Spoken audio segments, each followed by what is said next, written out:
Well, welcome back to an episode of Just My Thoughts.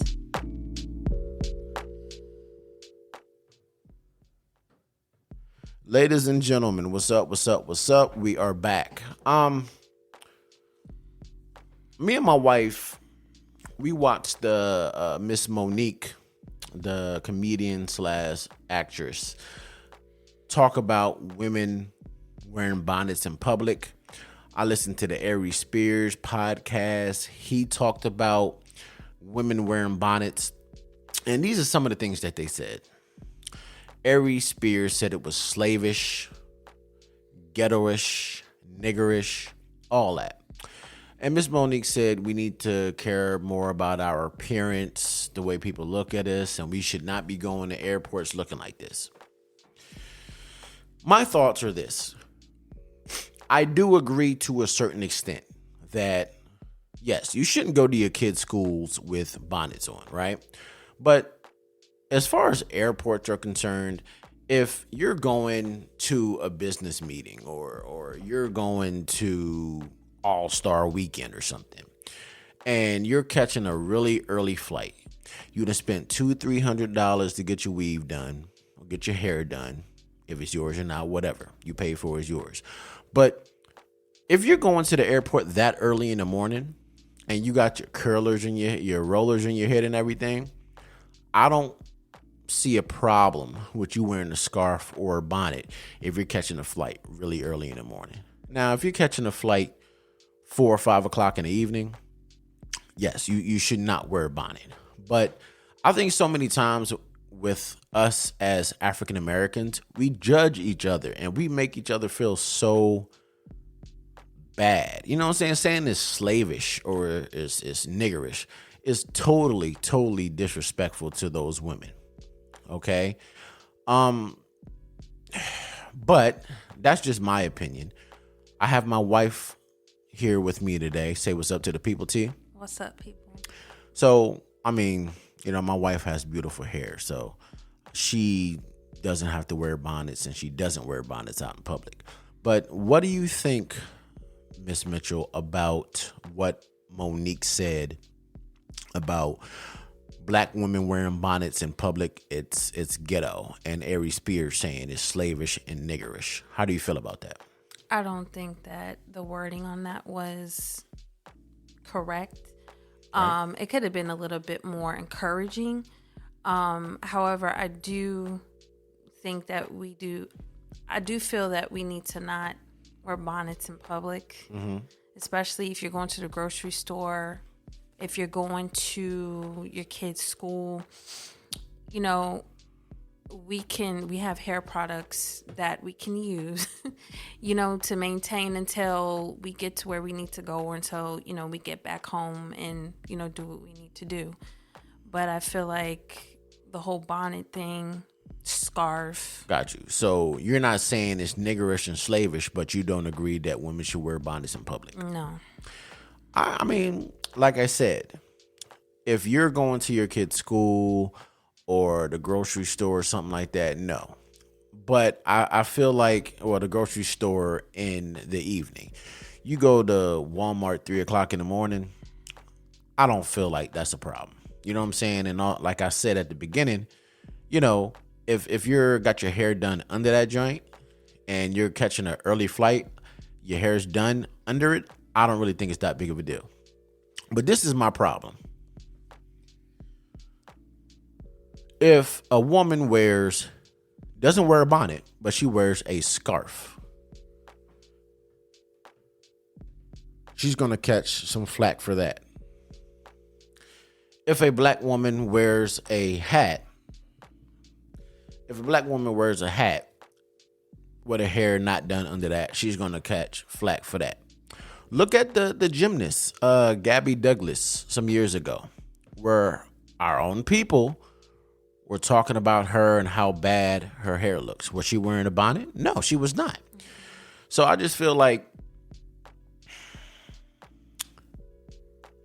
I think, like I said this on other podcasts, that I feel like we are our own worst enemies. There's like the way Monique said it, I guess you could, take that, in her words, in a little bit easier than Aries Spears, saying it's niggerish, it's Aunt Your Mama-ish and all that. But, you know, you look at some years ago, they wasn't going to let a African-American young man or a woman walk or girl walk through their college or high school graduation because of dreadlocks. You look at the situation that happened with the young African-American guy where he was, I think he was a wrestler, and they wasn't going to let him compete unless he cut his dreads. Yeah, I saw that. And look what they're doing now at the Olympics. You have them saying something about the head wrap that the African American women swimmers are wearing, that doesn't fit with, you know, the universal head wrap or that they wear when they're swimming.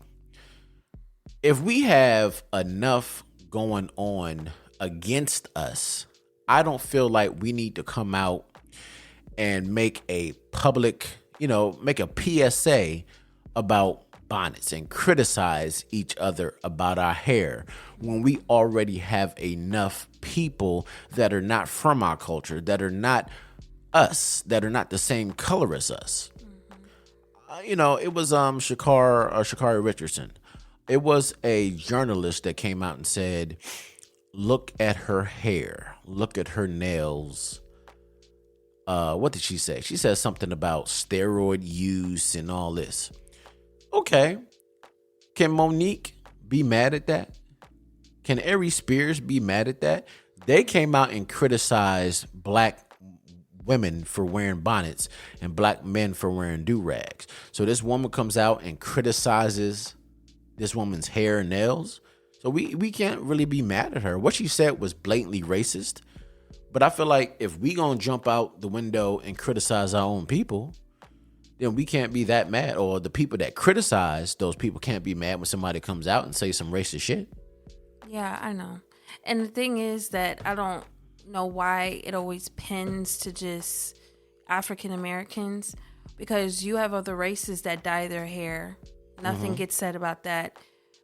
Nails, you know, all Look at Justin Bieber. Justin Bieber has dreadlocks now. So I don't know why it's always comes off so strong when it's against African American women. And I will say this, when years ago I would wear my hair straight, you know, I would always put perm in my hair. Right. You know, and as we know, perm is not good for your hair because it's got a whole bunch of chemicals in it. Right. You know what I'm saying?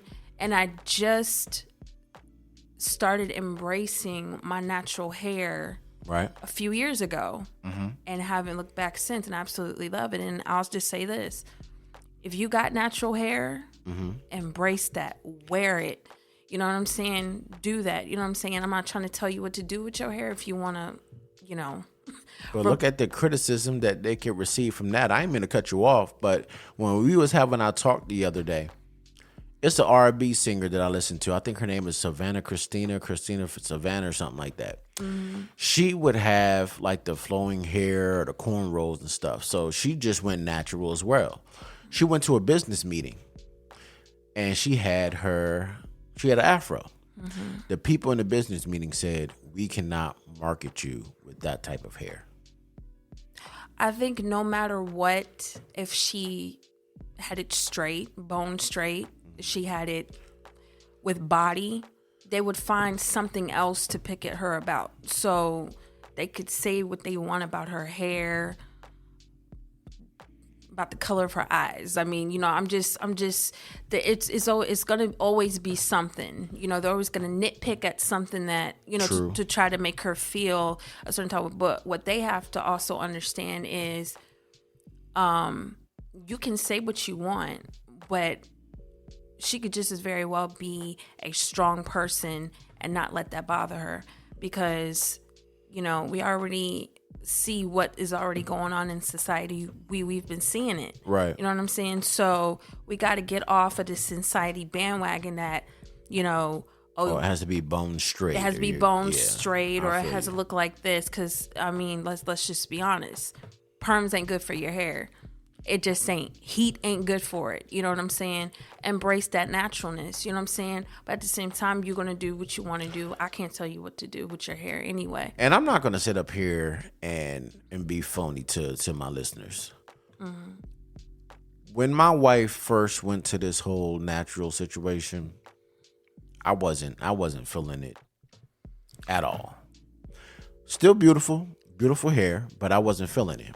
Now, to get back to the bonnets and stuff and the natural hair, when the R&B singer that I'm speaking of, when she left the meeting, she said, "You're not going to keep me down. This is my natural element. I'm not putting heat. I'm not putting perm in my hair. Take me as I am." Exactly. And I love that. Yep. But in ending, I'm going to say this.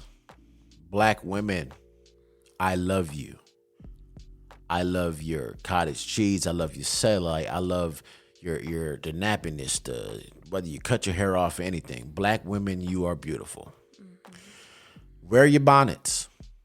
I'm not saying wear it out like I said. Don't go to your kid's school wearing bonnets. Don't go to Weiss or Walmart at 4 or 5 o'clock in the afternoon wearing bonnets. The only thing I'm going to say is this. And I know this is a contradiction to what I'm saying.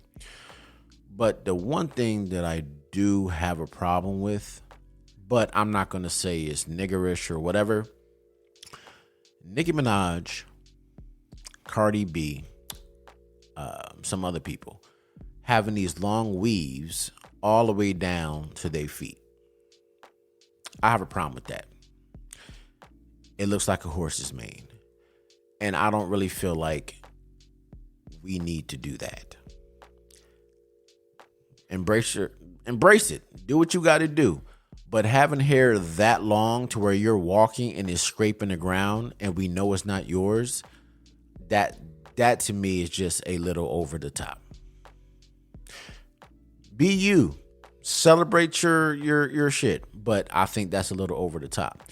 But in closing, like I said, I'm not going to sit here and say it's sluttish, it's niggerish, it's Aunt Your Mama-ish, all the things that Aries Spiritual was saying on his podcast. We are criticized for everything. Like I said, they cut the young black boy's dreads off during a match because they said if he did not cut his dreads, he was going to have to forfeit it. Think about how many times that here in DC, they was going to suspend somebody because they said that dreads went against their dress code. We need to maybe stop wearing so many blonde weaves and blue weaves and orange weaves and embrace our naturalness. Embrace what God gave you and don't let the white man or either your own people tell you that you're not beautiful. Toya? Yeah, I would have to agree. Embrace your naturalness. I think all women are beautiful, but especially embrace that naturalness. You know what I'm saying? Don't let society dictate what you should be looking like.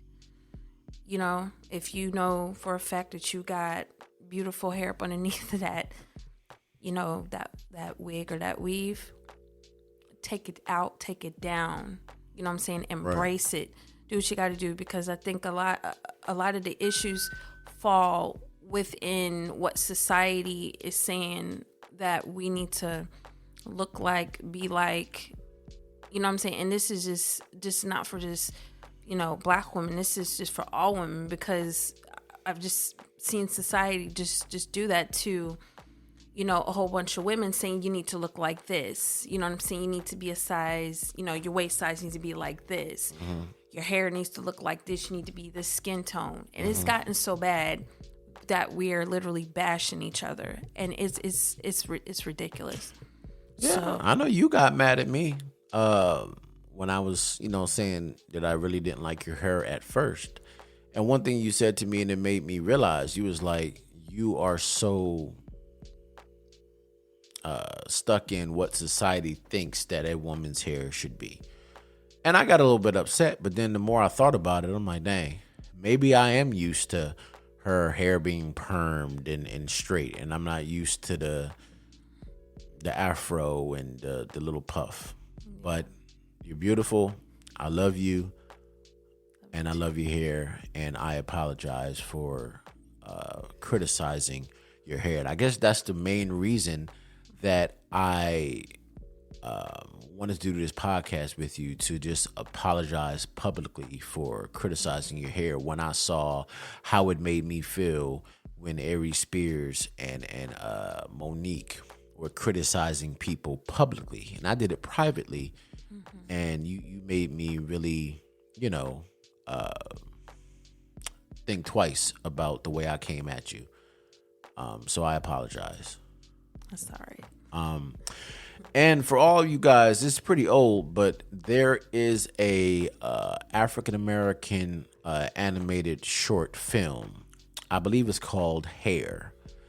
And this, I want to say it's about what, 10 minutes maybe, about just a father who lost his wife and all the things he go through trying to do his young daughter's hair.